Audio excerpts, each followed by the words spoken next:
she's going to be brought in to be as heavy. And here's part of the strategy, and we're going to get into some flashback stuff too. Part of the strategy that they're, on a serious note, that they're wanting to get into is Joe Biden needs a heavy. Joe Biden is not going to, if his campaign, and you have to, in order to figure out the best way to position your side, you need to anticipate what the other side is going to be doing and what would be best for the other side. And the best for the other side is for Joe Biden to try to out-statesman Donald Trump. So Biden would have to stick totally to what Trump actually needs to stick to, the economy in China, except Biden is awful on this. So as long as Trump keeps his focus on Biden, it's going to be good. But the left, Kamala Harris is brought in to specifically go after Donald Trump, actually to do several things. They're going to try to bait Trump into going after Kamala Harris instead of keeping his focus on Joe Biden. He'll end his own campaign if he does this. I cannot stress this enough. Mike Pence, God love you, but you're going to have to get more aggressive. You're going to have to roll up them sleeves.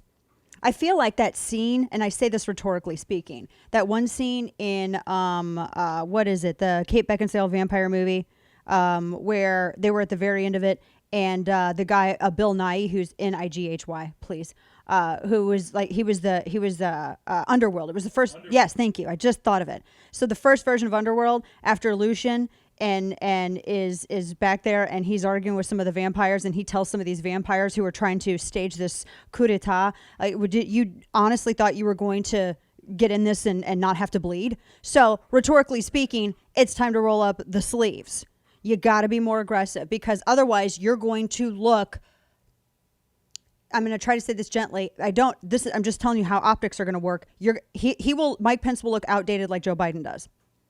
Can't do that. You got to be more aggressive. But because he's, this older gentleman with white hair going after this younger woman of color, it's going to be a bad optic. So there's a way that you got to do it. Trump is going to he's going to need his female surrogates to come out. So if there's going to be mudslinging to do, Trump can't do it.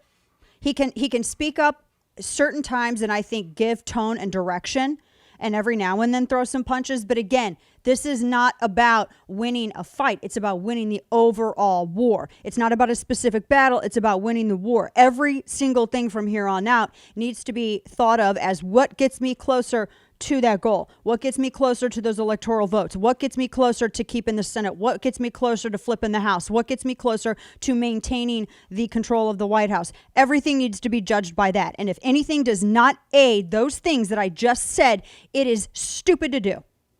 And anyone who suggests otherwise should be ousted from any decision making associated with the campaign. That's just how it has to be. When I always say, I ain't in this to make friends, part of that is I'm in this to be free. And sometimes you have to make decisions against people that you may like who have bad direction.